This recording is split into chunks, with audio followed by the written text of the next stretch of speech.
예, 안녕하십니까. 오늘은 2021년 3월 12일 오후니까 아마 지금 한국 본토 시간으로는 벌써 주일 들어갔죠.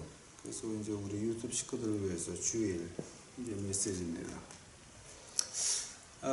지금 저희가 주일마다 하고 있는 것이 이제 그 감람산의 교훈 쭉 해왔는데, 이제 오늘은 뭐냐게 되면 그 감람산 교훈이 이제 마태복음 24장, 25장인데요.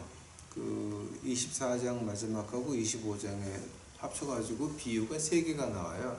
4개가 나와요. 근데 첫 비유 했고, 지난주에 두 번째, 이제 그 두 번째 비유, 그 열 처녀. 근데 5은 미련하고 5은 슬기 있는지라. 이제 그걸 했죠. 근데 이제 5명은 기름을 가지고 있었고 5명은 기름이 없어가지고 기름 사러 갔다 오니까 이제 천당문이 닫힌 거죠. 그러니까 그 얘기를 지금 하는 건데, 이제 그러면서 이제 마태복음 25장 13절에서 뭐가 나옵니까? 깨어 있으라. 너희는 그날과 그 시를 알지 못하느니라. 그래서 항상 기름을 가지고 준비해라. 이제 그 뜻에 대해서 저희가 지난주에 했는데, 오늘은 뭐냐 그러면은 이제 이 열처녀 비유라고 우리가 보통 얘기를 하는데요. 그 열처녀 비유가 굉장히 어려워요. 그래서 이제 지난주에 했던 것 중에서 가장 멋있었던 것이 이제 그 독일 학자들이 열처녀 비유를 판 거 제가 한번 했죠. 이제 게이스테스 크라프트라고 하는 거. 이제 그 티베트에서 청년들이 환각제 같은 거, 그러니까 뭐 그게 도술로 했건 마술로 했건 뭐 이제 무슨 마약으로 했건 환각에 들어가서 그 등산 코스가 일반 사람으로 못하는 걸 갖다가 그냥 쉽게 해가지고서 도착했는데 보니까 몸이 피곤하지도 않아. 왜냐면 환각 속에서 했으니까. 이제 그 말을 가지고 이제 게이스타프 크라프트라고 하는 거 독일 말로 하는데, 아마 유튜브 식구들 중에서 독일말 하시는 분 있으면 제 발음이 틀렸으면 수정해 주시면 감사하겠습니다. 그 말이 이제 뭐냐게 되면, 우리가 그렇게 예수님 말씀에 미치지 않으면 그럼 이제 어떻게 거룩하게 사는 것은 불가능하다라고 해서 이제 그 얘기를 했죠. 이제 그 독일 학자들이 그거 좀 멋있죠. 그러니까 이제 인텔렉츄얼로 본다면은, 인텔렉츄얼이 왜 한국말로 어떻게 되죠? 뭐 이제 형이 상학적으로 좀 고상틱하게 본다면 아주 굉장히 멋있는 분들이죠. 근데 이제 오늘은 이제 그 열처녀 비유 그 두 번째, 이제 오늘까지만 하고 다음 주는 이제 달란트 비유로 넘어갈 겁니다.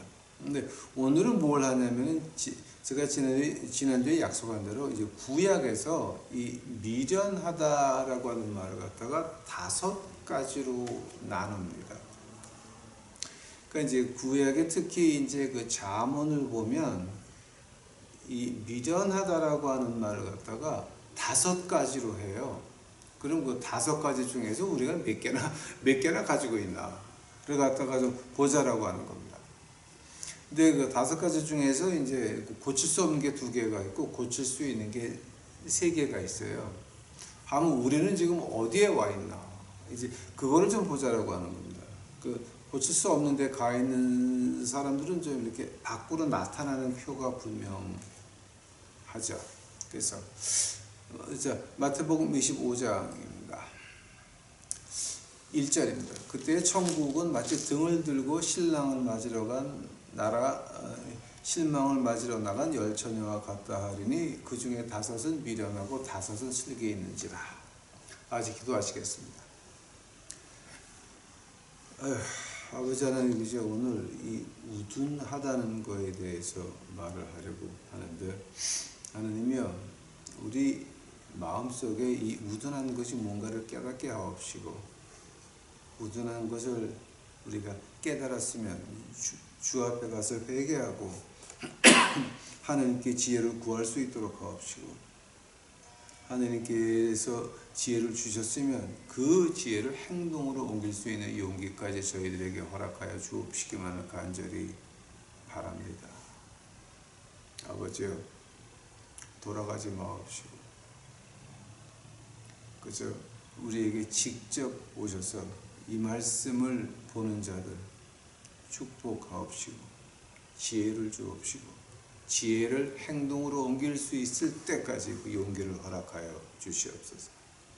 주 앞에 감사하오며 이 모든 말씀 우리 구주 예수 그리스도의 이름 받들어 주 앞에 간절히 기도하였사옵나이다. 아멘. 자, 이제 지난주에 말한 것 같이 그 10명이 다 등을 들고 신랑을 맞으러 나갔어요. 즉 예수님이 부활하셔서 비어있는 그 무덤, 예수님이 승천하신 것, 그리고 다시 오실 것, 십자가에서 우리 죄를 위해서 피를 흘리신 그 예수님 부인하는 사람들 아니에요. 다 믿는 사람들이에요.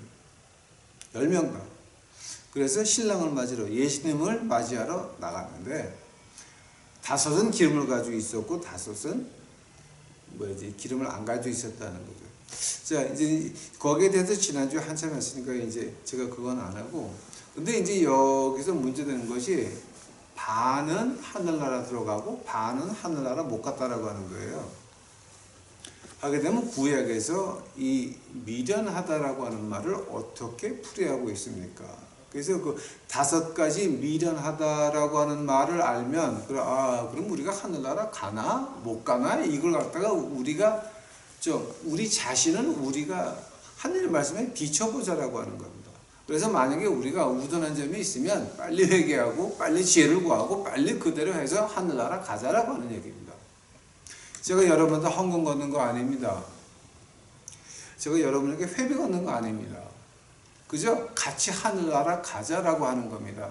우리 하늘나라 간 다음에 후대에서 볼 때도 마찬가지입니다. 우리가 하늘나라 가자라고 이거를 올려놓는 거지, 이게 괜히 그냥 우리가 이 땅에서 내가 이 나이 돼가지고 노회장을 하겠습니까? 그지들 앞에서 두목을 해도 제가 얼마나 하겠습니까? 그러니까 이거는 이 세상하고는 이건 관계없는 겁니다. 하늘나라하고 관계가 있는 겁니다. 그러면 구약에서 이 우둔하다는 말을 어떻게 하길래 우리가 하늘나라 갑니까 못 갑니까가 이제 결정이 됩니까? 첫 번째로 구약에서 우둔하다라고 할 때 그 말을 어떻게 쓰냐면은요,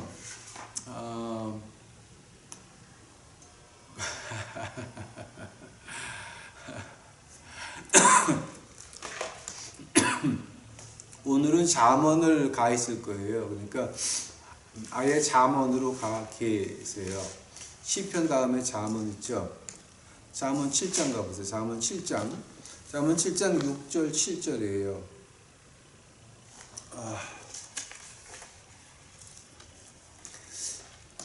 잠언 7장 6절 내가 내 집 들창으로 살창으로 내어보다가 어리석은 자 중에 소년 중에 한 지혜 없는 자를 보았느니라.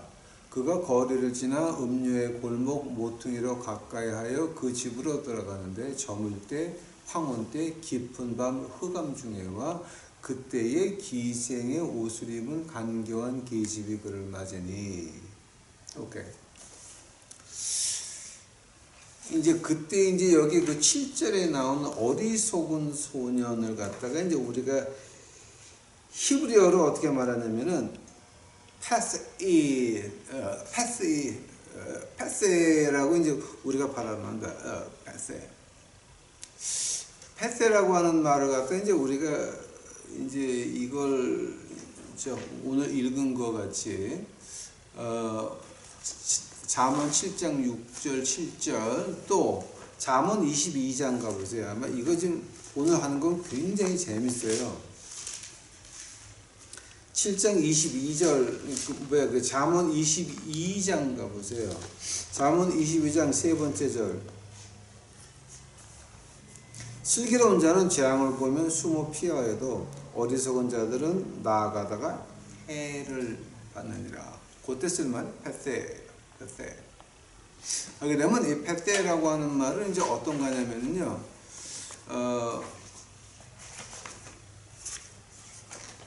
그 패세라고 하는 건 좀 이렇게 단순한 거를 말하는 거예요. 이거 보시는 분들이 있으면 그 이메일로 이 5가지 종류의 우둔함을 어떻게 멋있게 좀 고상하게 비싸게 표현할지 이메일로 보내주시면 감사하겠습니다. 그러니까 이제 처음에 하는 거는 이거 굉장히 단순해요.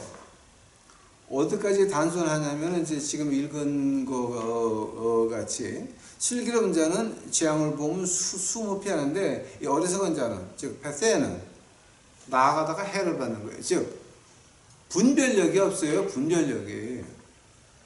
분별력이 전혀 없어요. 그러니까 이제 뭐냐게 되면은 호기심은 굉장히 많아. 뭐는 다 알고 싶어. 그래서 이제 베세라고 하는 말 중에서 이 근을 그러니까 근을 보면 그 말의 시작한 그 단어를 보게 되면 바사라고 하는 말이 바사. 근데 바사라고 하는 말은 자, 베세가 파타에서 왔는데 이제 바사라고 하는 말은 어떤 말이냐게 되면 널리 열려 있다예요. 즉 구원파가 오건 신앙촌이 오건 에덴 제단이 오건 밀기세덱 안씨가 오건 만민중앙 성결교회 그 친구가 오건 베레아가 오건 이단은 다 빠져 그냥.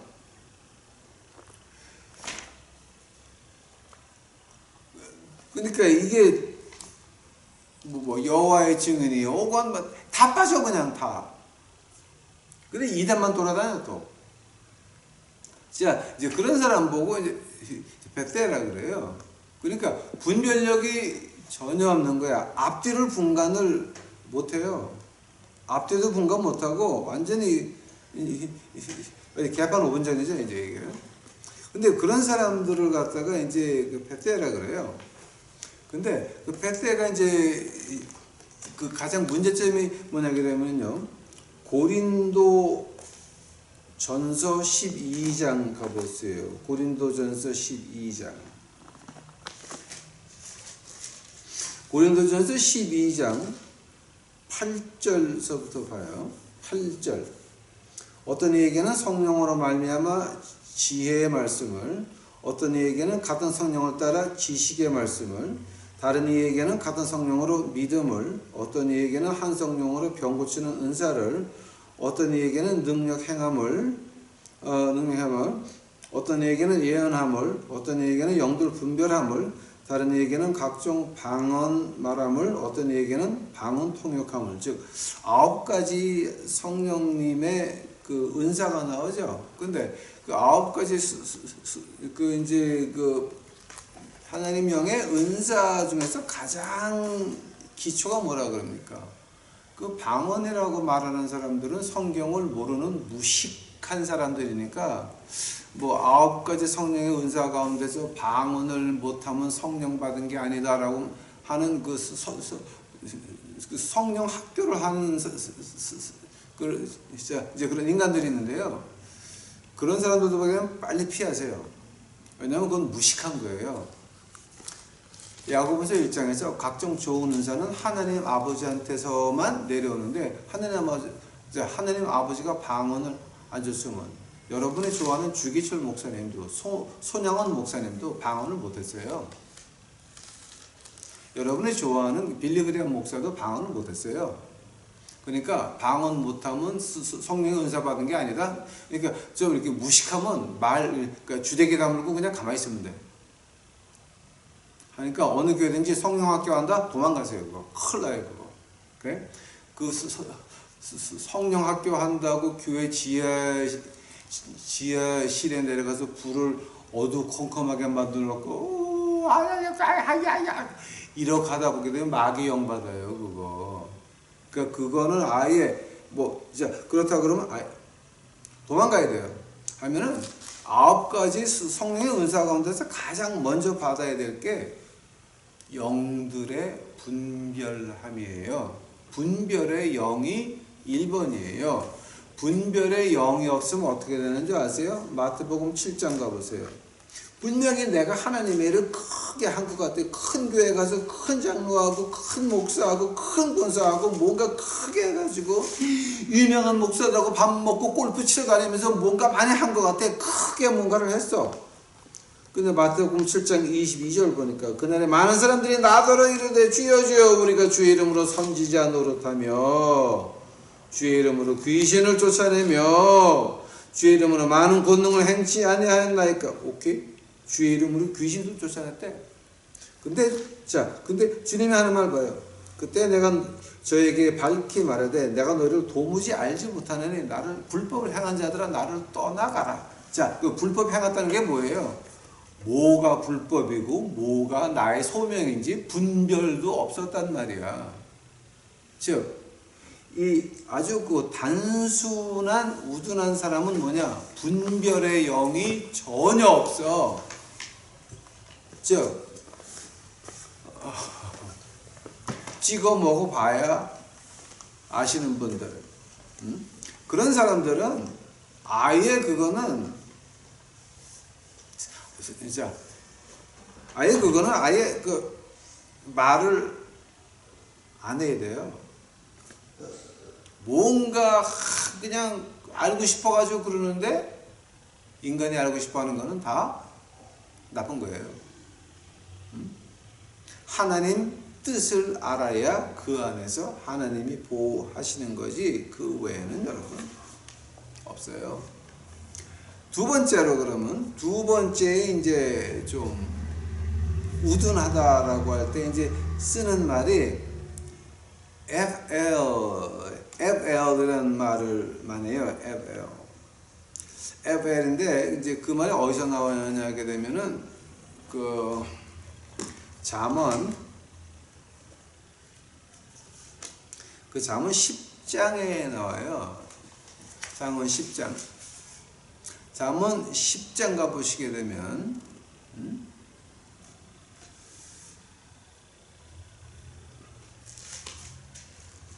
잠언 10장 14절 가보세요. 14절. 이 잠언 10장 14절에 쓰는 말이 바로 이제 그 FL이라고 하는 말인데요. 지혜로운 자는 지식을 간직하거니와 미련한 자의 입은 멸망에 가까우니라. 이게 지금 무슨 말 하는 거냐면요. 이게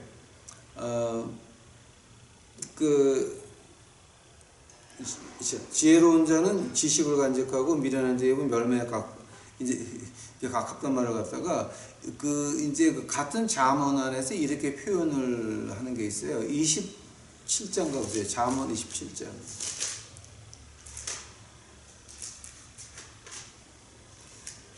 잠언 27장 3절 가보세요. 27장 3절. 돌은 무겁고 모래도 가볍지 아니하거니와 미련한 자의 분노는 이 돌보다 무거우니라. 이 미련한 자 어디 에벨이에요. 그게 바로 이 두 번째 에벨이라고 하는 거는 어떤 말이냐게 되면 자기 뜻대로 안 되면 무조건 화를 와장창 내버려. 그러니까 종교 생활도 내 뜻대로 돼야 되고 사회생활도 내 뜻대로 안 되면은 이제 그냥 화내는 것밖에 하는 게 없어. 응? 화를 와장창 내요. 자, 그 말이 이제 제가 우리 거지 목회하면서 이제 우리 노숙자 목회하면서 이제 제가 아주 많이 보는 케이스 중에 하나인데요. 하나님이 우리 엄마를 고쳐주지 않아서 돌아가셨다. 하나님이 우리 부인을 고쳐주지 않아서 죽었기에 나 하나님 못 믿는다. 그래서 나를 다시 믿게 하려면은 옷 사와라, 밥 사와라, 돈 가져와라. 그리고 이제 지난주 같은 경우에는 우리 교회에서 예배 보고 점심을 맛있게 사줬는데 점심 먹고 나서 담배 한 갑 내놓으라고 또 지랄들을 하더라고. 그러니까 내가 너무 기가 막혀가지고 지난주에 왔던 애들은 두 번 다시 못 와요. 주일날 이제 우리가 나가서 이제 노숙자들 거지들 모아놓고 이제 교회에서 이제 그 예배를 드리는데 지난주에는 맛있게 비싼 거 사 먹였더니 이 새끼들 담배 한 갑 내놓으라고 해서 내가 하도 어이가 없어가지고 걔도 이제 두모다시기 뭐다요? 자, 이게 뭐냐 그러면은, 야, 하나님의 주권을 인정할 수가 없어요. 하나님의 주권을 인정할 수가 없다라고 하는 말이 이제 어떤 말인지 아세요? 내가 한마디만 할게요. 막 내 마음대로 하나님 내가 기도했는데 우리 엄마 왜 죽었어요? 하나님 내가 기도했는데 우리 처가 왜 죽었어요? 하나님 내가 기도했는데 왜 내가 회사에서 이거 당했어요? 하나님 기도했는데 왜 우리 사업이 망했어요? 이런 거 하나님의 주권을 인정 못하는 거예요. 이제 그런 사람들을 갖다가 우리가 쉽게 말할 때 하나님을 문지기로 생각하는 사람들이에요. 뭐냐? 문지기 일로 와. 내가 아프니까 빨리 고쳐. 병이 났어. 다시 가 있어. 나 또 내 할 것도 놀아야 될 거 아니야. 하나님 이런 거 보지 마. 내가 이런 거 할 거야. 그러니까 이렇게 하나님을 문지기 취급하는 거야. 즉 하나님의 말씀을 어떻게 취급하느냐?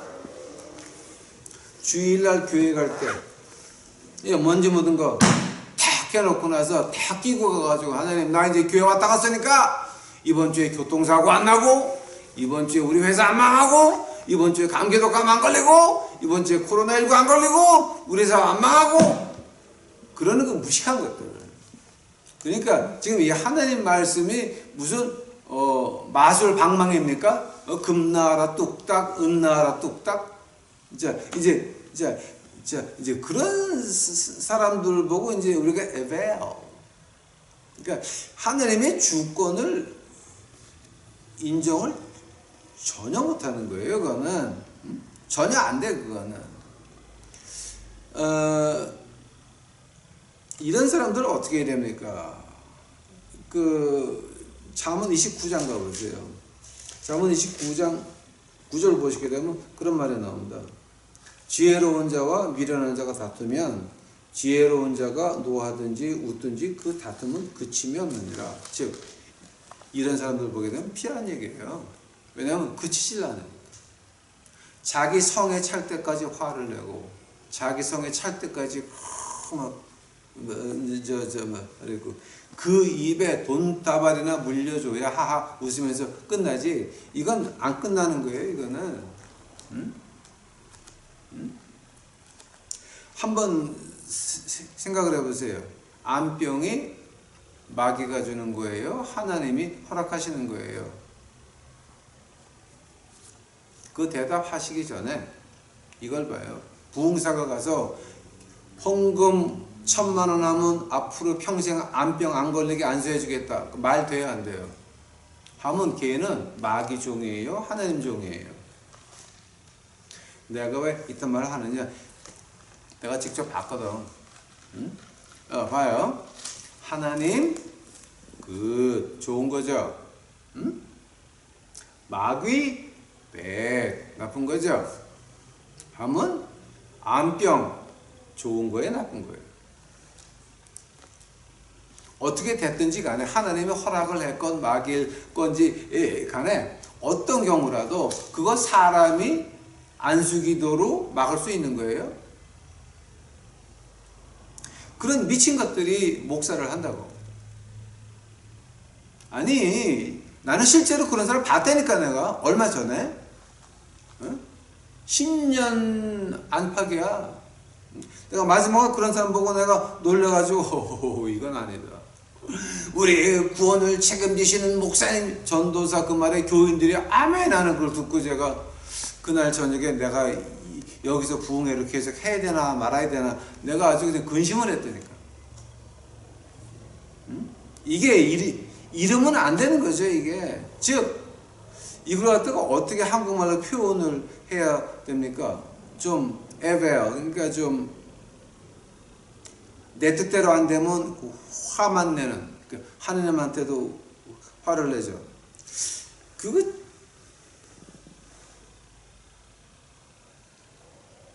이런 경우를 볼 수도 있죠. 박근혜 정권 때 탄핵했어요.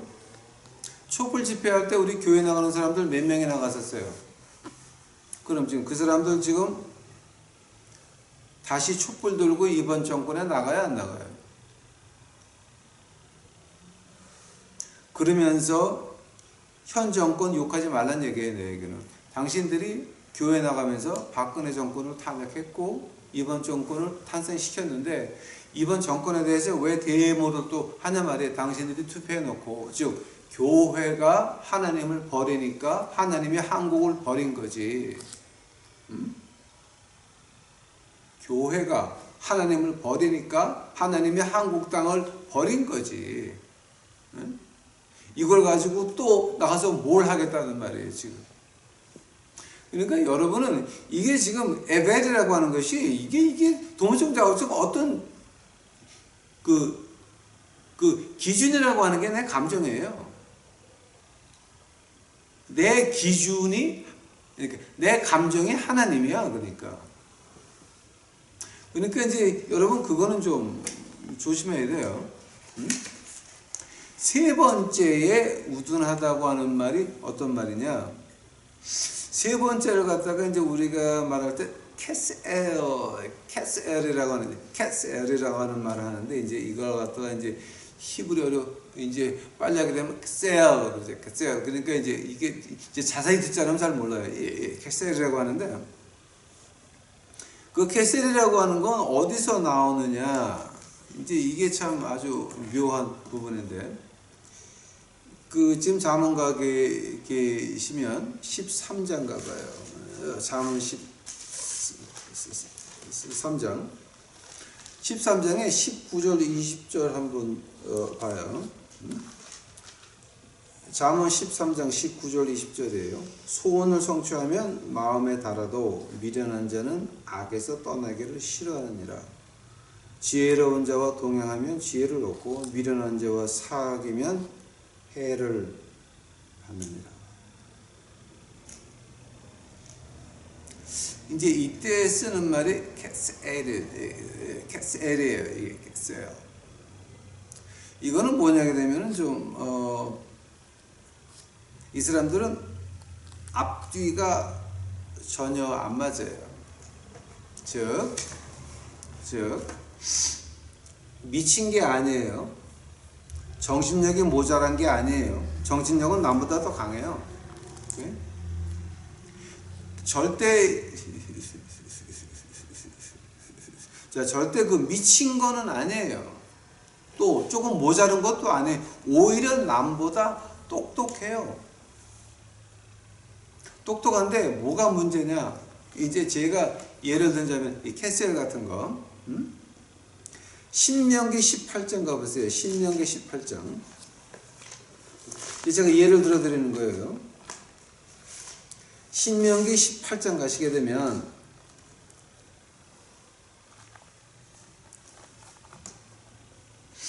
신명기 18장 18절서부터 제가 볼게요. 내가 그들의 형제 중에 너와 같은 선지자 하나를 그날을 위하여 일으키고 내 말을 그 입에 두리니 내가 그에게 명하는 것을 그가 무리에게 다 고하리라. 무릇 그가 내 이름으로 고하는 내 말을 듣지 아니하는 자는 내게 벌을 받을 것이요. 오케이. 18장 자, 신명기 18장 18절 19절은 우리 예수님 말하는 거죠. 오케이? 그다음에 이제 20절이에요. 내가 고하라고 명하지 아니한 말을 어떤 선지자가 만일 방자의 내 이름으로 고하든지 다른 신들의 이름으로 망하면 그 선지자는 죽음을 당하리라 하셨느니라. 즉 예수님의 이름을 빙자하거나 하나님의 이름을 빙자해가지고 이렇게 된다라고 말을 했는데 그게 이루어지지 않았다? 그러면 죽여야 된다는 거예요. 21절 내가 혹시 심중에 이르기를 그 말이 여호와의 이르신 말씀인지 우리가 어떻게 알리어 하리라. 22절 만일 선지자가 있어서 여호와의 이름으로 말한 일이 증언도 없고 성취함이 없으면 이는 여호와의 말씀하신 것이 아니요 그 선지자의 방자한 말이니 너는 그를 두려워 말지어다. 즉 죽이라는 얘기죠. 어떤 사람이 한국에서 그런 말을 했죠. 올해 말까지 하나님께서 이 정권을 끌어내리더라. 끌어내려라 친히 명령하셨다. 그 말은 하나님이 했는지 마귀가 했는지 우린 거기 없었으니까, 주관적인 견해니까 우린 거기 없었으니까 그 사람이 그렇다 그러면 그냥 믿을 수도 있어요. 근데 그 말 한 지가 2, 3년이 지나갔어. 그러면 그 사람 거짓말했어? 아니면 진짜야? 틀림없이 거짓말이지. 근데 여기서 그런 사람들은, 선지자는 죽임을 죽여라 그랬어요. 근데 여러분은 죽이는 게 아니라 그 사람을 애국자로 받들어. 그러면 믿는 사람들이 믿는다라고 할 때에 나라는 누가 움직입니까? 하나님이 움직입니까? 정치가가 움직입니까? 목사가 움직입니까? 아니면 대무하는 군중이 나라를 끌고 나갑니까? 아닙니다. 하나님이 움직이는 걸 가지고 부인한다라고 한다면은 그거는 믿는 사람이 아니고 이단입니다. 그거는 우둔함을 벗어나서 그건 아예 믿는 사람 자체가 아닌 것입니다. 만약에 우리가 진정으로 믿는다, 교회를 나간다, 하나님의 말씀을 믿고 비어있는 무덤을 믿으면서 다시 오실 예수 그리스도를 믿는다라고 한다면서 아직도 그 사람을 애국자로 받들고 있다 그러면 그 사람은 뭡니까? 그건 믿는 사람이 아니죠. 그런 경우를 가지고 캐셀이라고 지금 말하는 겁니다. 캐셀. 바로 그런 걸 가지고 마태복음 그 7장 24절에서 예수님이 뭐라 그러십니까? 반석 위에 집을 져라. 그 반석이 뭔지 아십니까? 히브리서 13번째 장입니다. 히브리서 마지막에 너희들 장로들 하는 거, 히브리서 13장 7절을 봐야 돼. 7절, 13절 말고 7절 봐야 돼. 7절. 그래서 13장 7절에 뭐가 나와요? 너희들을 인도하던 사람들의 그 마지막을 보고 너희가 따라가라 그랬지 그냥 무조건 믿으라 그랬어요.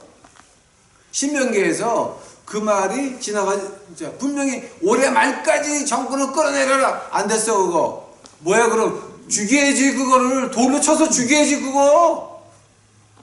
근데 그 사람은 애국자야. 그럼 당신들 믿는 거야 안 믿는 거야? 안 믿는 거야. 그거는 우둔함을 벗어나서 당신들 기독교인들이 아니라니까. 나라가 하나님이 움직이는 거지. 대무하는 군중이 움직이고 예수님의 이름으로 헛소리하는 그런 것들이 움직이는 나라입니까? 그럼 그거 완전히 바나나 나라지. 콩가루 집안이고. 그러니까 그건 이미 우둔함을 벗어난 거예요. 근데 그렇게 우리가 지금 살고 있다는 거예요. 한국이. 왜 그렇습니까? 교회가 하나님을 배반했거든. 교회가 하나님의 말씀을 떠났거든. 그러니 한국은 그렇게밖에 갈 수 없다라고 하는 거예요. 사무엘상 가보세요. 사무엘상에 어떻게 나오는지. 사무엘상 7장 가보세요. 7장.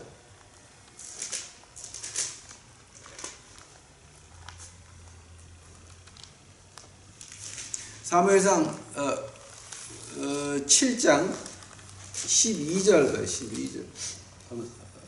그만서 이게 왜 이러냐?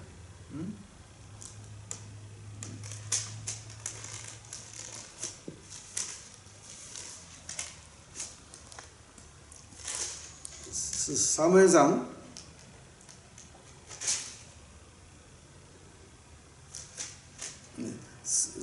2장이네. 2장. 사무엘상 2장 29절 봐요. 너희는 어찌하여 내가 나의 처소에서 명한 나의 제물과 예물을 밟으며 내 아들들을 나보다 더 중하게 여겨 내 백성 이스라엘에 드리는 가장 좋은 곳으로 스스로 살찌게 하느냐.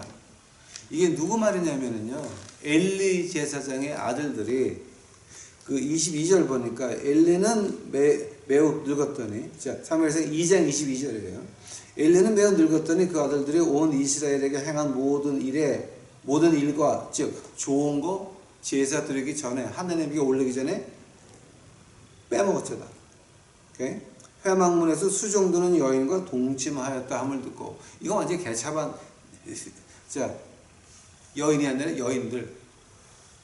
이거 완전히 개차반이죠 지금 이거는. 자, 이런 거를 보고 하나님이 사무엘을 통해서 어떻게 말씀하십니까? 사무엘에서 이제 자, 엘리 제사장에게 어린 사무엘의 입을 통해서 이렇게 말을 합니다. 사무엘상 3장 11절이에요. 여호와께서 사무엘에게 이르시되 보라 내가 이스라엘 중에 한 일을 행하리니 그것을 듣는 자마다 두 귀가 울리리라. 내가 엘리의 집에 대하여 말한 것을 처음부터 끝까지 그날에 그에게 다 이루리라. 내가 그 집을 영영토록 심판하겠다고 그에게 이른 것은 그의 아는 죄악을 인함이니 이는 그가 자기 아들들의 저주를 자청하되 금하지 아니하였습니다. 그러므로 내가 엘리의 집에 대하여 맹세하기를 엘리의 집의 죄악은 재물이나 예물로나 영영이 속함을 얻지 못하리라 하였노라. 즉 엘리의 집안은 다 망했습니다. 다 망했습니다. 이 사무엘의 입을 통해 가지고 하나님께서 이런 말씀하십니다. 자, 한번 아들들이 그러는 거를 놀아나는 거를 본 그 아버지 엘리가 어떻게 됐습니까? 바로 캐스예요. 그런 우둔한 자라고 합니다. 우둔한 자라. 자, 한번 우리를 봤을 때에 지금 우리가 이거 어떻게 해야 되는 겁니까? 잠언 26장 가보시기 바랍니다. 잠언 26장. 잠언 26장 3절입니다.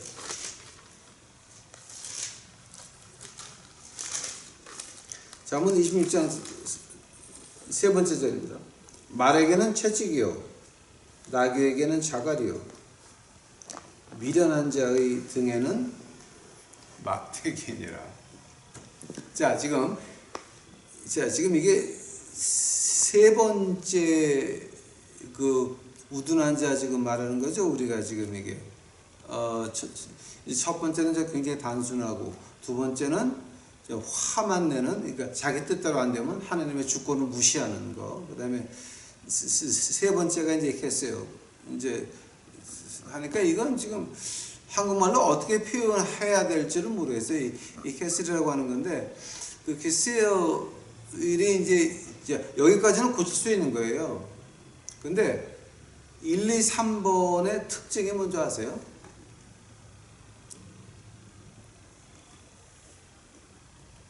이 대중 앞에서 개망신을 당하면 등에 채찍을 맞는다고 그러죠. 미련한 자의 등에는, 즉 캐슬의 등에는 막대기밖에 없다는 거죠. 그러니까 지금 우리가 지금 막대기를 어디까지 맞아야 돼요, 여러분? 코비드19 가지고 이렇게 고생하는데 아직도 그거 좀 모르시겠어요? 박근혜 대통령 탄핵한 다음에 그 다음에 제가 사진이 몇 개가 있어요. 뭐냐게 되면 박근혜 대통령 탄핵됐다고 오뎅 공짜, 김밥 공짜, 짜장면 공짜 이런 게 막 쫙 붙어가지고 뭐 편의점에서는 커피 공짜 뭐 이제 이런 것들이 있었어요. 제가 그 사진만 많은 게 있어요, 제가. 근데 그거를 보면서 제가 이제 그 마음으로 울었죠, 저는. 이 나라가 어떻게 되려고 이렇게 나가냐. 나라가 어떻게 되려고 이렇게 나가냐. 그리고 지금 결과가 어떻게 됐습니까? 결과가 어떠냐고요? 여러분, 그 나라의 그 시종자가 있죠. 왜? 아무리 가뭄 들어도 그 시종자는 안 먹죠. 왜냐하면 그 다음에 씨를 뿌려야 되니까. 자, 그 한국의 시종자가 뭡니까? 국민연금 아닙니까? 근데 국민연금 지금 어디가 있습니까? 여러분 그거 한번 조사해 보시기 바랍니다. 공부해 보시기 바랍니다. 어디가 있는지. 그러니까 그거를 본다면은요, 이거는 교회가 하나님을 배반해서 얻은 게 바로 이거라고 하는 거예요.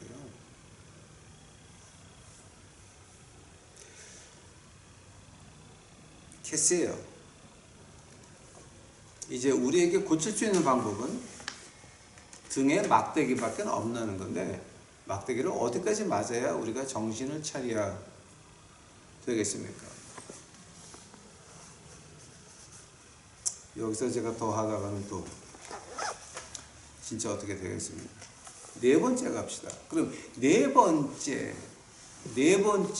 이제 그 우둔하다라고 말할 때 그것이 어디서 나오냐 그러면 루트라고 하는 루트.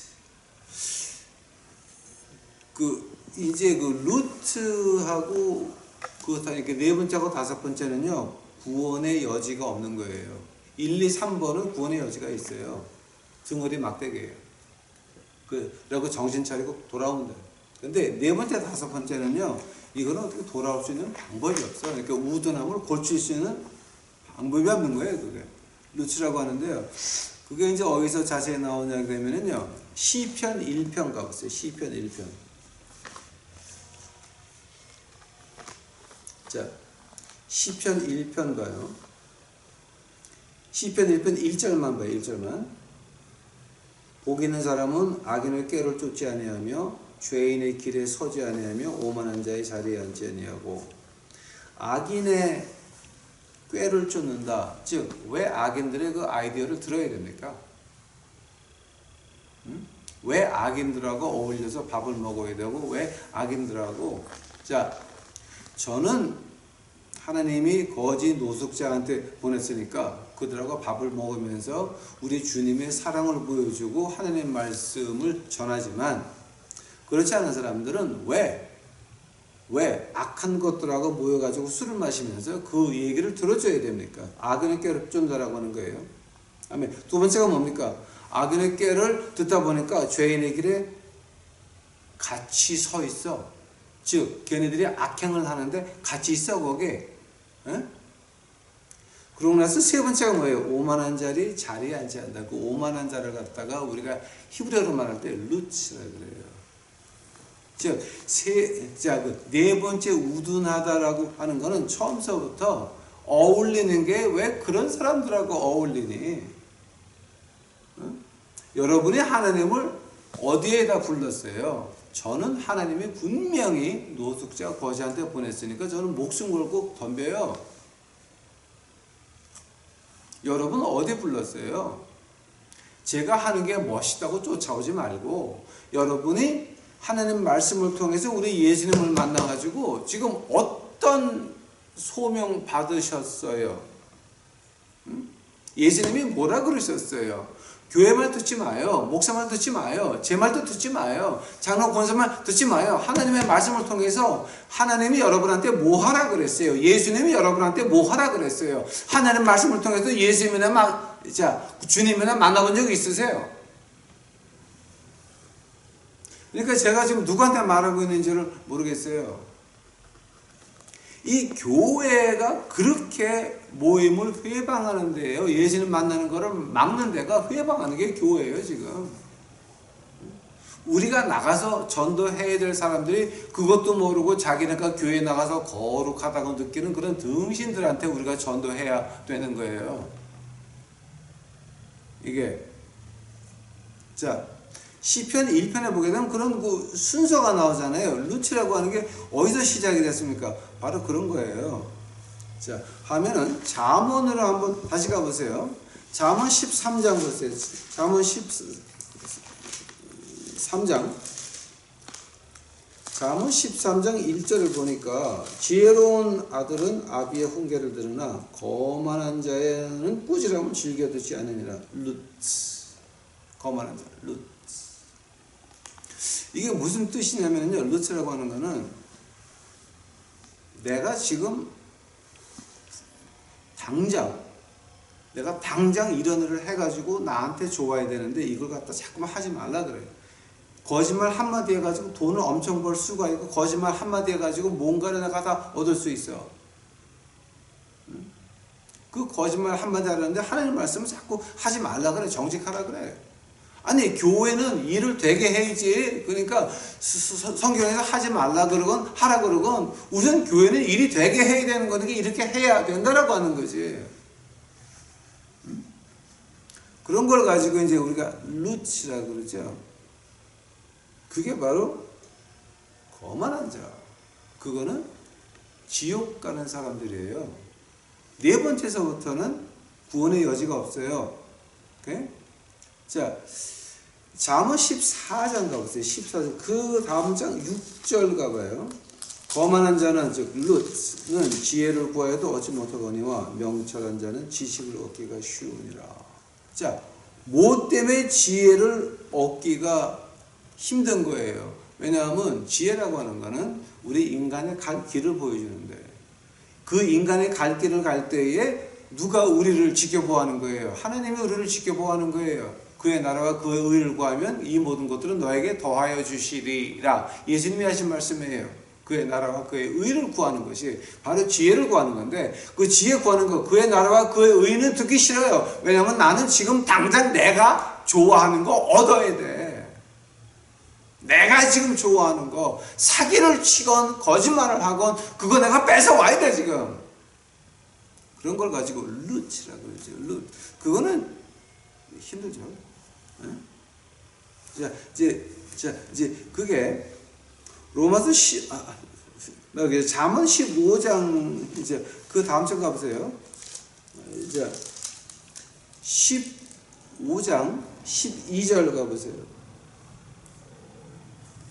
거만한 자는 견책받기를 좋아하지 아니하며 지혜 있는 자에게로 가지도 아니하느니라. 즉 하나님을 진정으로 예수님을 믿으려고 하는 사람들한테 거만한 자는 안 와요. 만약 거만한 자가 왔다 사기 치려고 오는 거죠. 그건 아니죠. 자 이제 그러고 잠언 9장 가보세요. 9장. 잠언 9장 7절 8절 봐요. 거만한 자를 징계하는 자는 도리어 능욕을 받고 악인을 책망하는 자는 도리어 흠을 잡히느니라. 거만한 자를 책망하지 말라. 그가 너를 미워할까 두려우니라. 지혜 있는 자를 책망하라. 그가 너를 사랑하리라.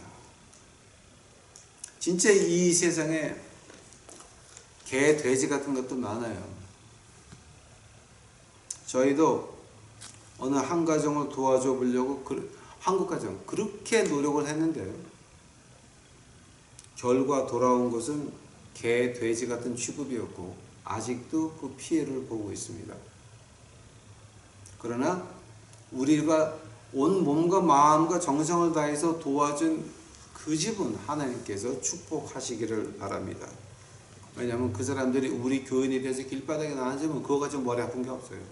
그러니까 제발 잘 살기를 바라요. 단 그 사람은 하늘나라 가서 볼 것 같지가 않아요. 이게 그런 집이 이제 저희가 여기서 이제 목회하면서 이제 그 몇 집이 있습니다. 하나님께서 그네들을 축복하셔서 하나님께서 그네들을 축복하셔서 그죠? 그네들이 우리 교회 교인이 안 됐으면 좋겠습니다. 그런 사람들 하나님이 어떻게 할 거냐고요? 잠언 19장 가보세요. 제가 이 얘기 자세히 하다가는요, 제가 또 피가 거꾸로 올라가가지고 난리가 나니까 제가 안 할게요.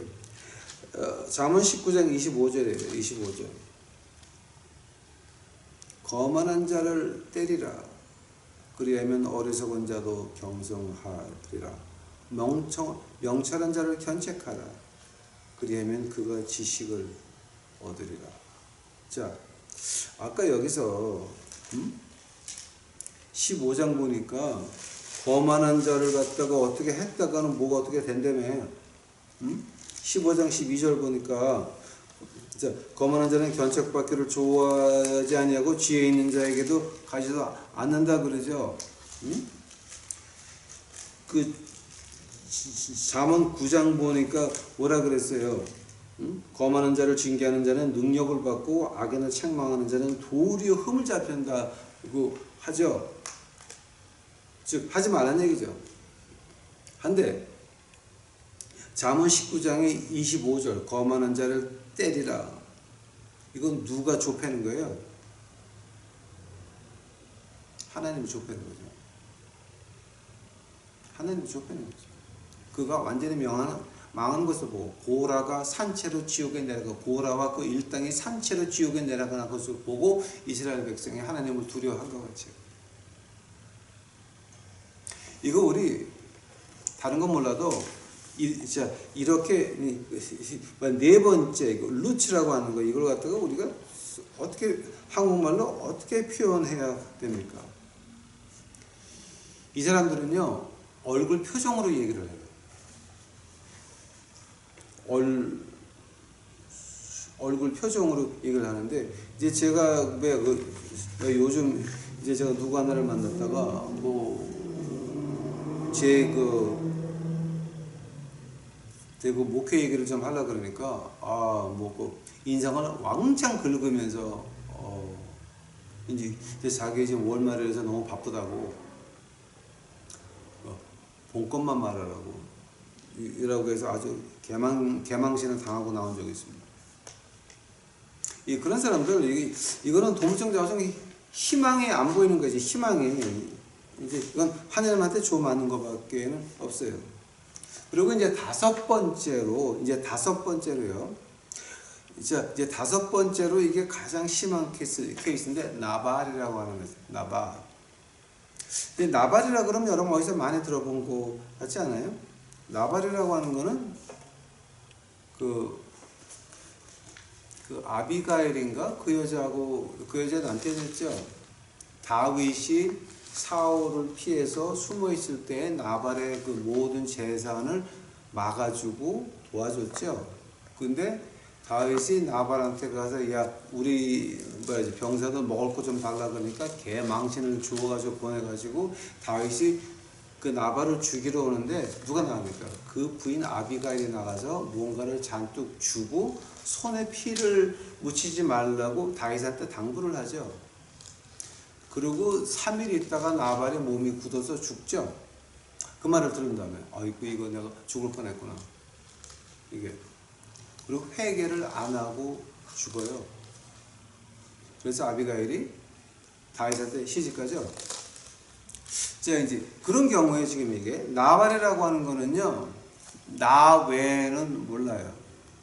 그러니까 지금 나 외에는 모르는 게 지금 어떤 건지 아세요? 현실은 현실이고 교회 생활은 종교 생활이에요. 그래서 돈 많은 장로딸은 가난한 전도사하고 결혼을 못하는 거예요. 왜냐하면 현실과 종교 생활은 다른 거예요. 그런 걸 가지고 나발이라고 그래요. 그러니까 나발이 이건 희망이 없죠. 대중 앞에서 몸이 굳어서 뒤져봐야 이제 다른 사람들이 이제 조금 무서워하죠.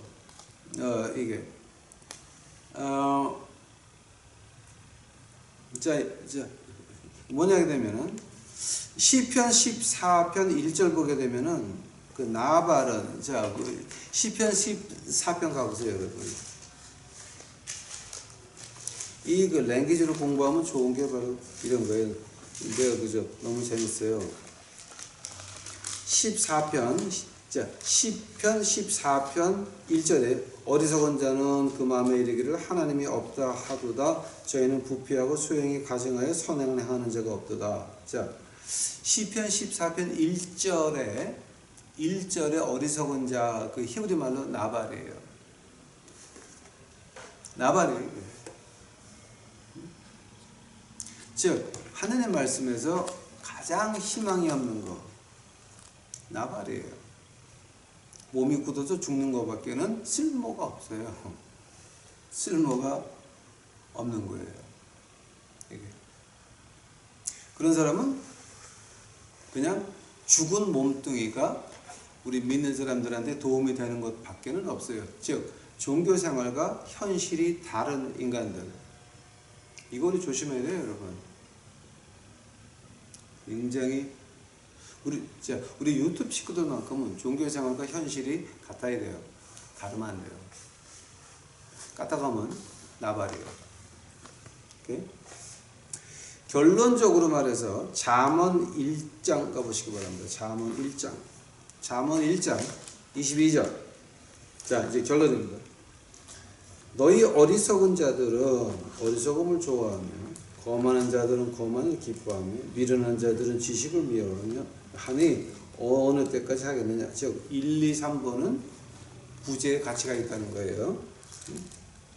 이제 케실하고 나발은 아니고, 오케이? 1, 2, 4, 3번 나의 책망을 듣고 돌이키라. 그 세 가지만이에요 지금.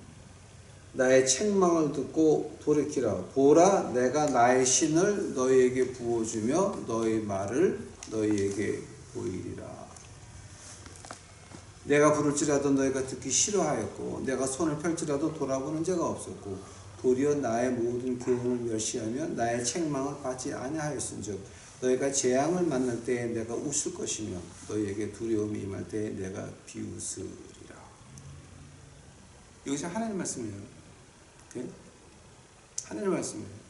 하나님이 너희들 그렇게 우둔하게 노는데 지금 마태복음에 그 감람산의 교훈 그 열천의 비유가 뭐 때문에 있습니까? 우리 보고 교훈 받고 그 우둔하면서 깨어나서 돌아오라라고 하는 거죠. 처음에 1, 2, 3, 4번, 5번은 가능성이 없는 거고. 오케이? 1, 2, 3. 만약에 우리가 그렇게 1, 2, 3으로 우리가 우둔하였으면 돌아오라라고 하는 거죠. 만약에 안 돌아오면 어떻게 된다고요? 재앙을 만날 때 코로나19나 그 다음에 오는 거 만날 때 하나님이 웃을 것이며 너에게 두려움이 임할 때 내가 비웃으라. 내가 말 들으라 그랬잖아. 너희의 두려움이 27절이에요. 너희의 두려움이 광풍같이 임하겠고 너희의 재앙이 폭풍같이 이르겠고 너희에게 근심과 슬픔이 임하리니 그때에 너희가 나를 부르리라. 그래도 내가 대답하지 아니하겠고 부지런히 나를 찾으리라. 그래도 나를 만나지 못하리니 대저 너희가 지식을 미워하며 여호와 경외하기를 즐거워하지 아니하며 나의 교훈을 받지 아니하고 나의 모든 책망을 업신여겼으므라. 그러므로 자기 행위의 열매를 먹으며 자기 꾀에 배부르리라. 여러분, 지금 이것이 우리 앞에 다가와 있습니다. 오늘 5가지 노트 하셔가지고 그 좀 비싼 말, 좋은 말, 좀 이렇게 고상하고 좀 많이 배운 것 같이 말 이제 그 5개를 만들어서 저에게 이메일로 붙여주옵시고, 두 번째로 여러분 이거 기억합시다. 우리 돌아와야 됩니다. 다른 사람은 몰라도 우리 유튜브 식구들만큼은 사람들이 옆에서 1000명, 다른 옆에서 10,000명이 넘어져도 우리는 그들에게 넘어지는 그들에게 마지막으로 복음을 누가 외쳐야 됩니까? 우리가 외쳐야 됩니다. 우리가 외쳐야 됩니다. 왜냐하면 우리는 하나님이 보호하실 거 아닙니까? 하나님의 보호하심을 받는 우리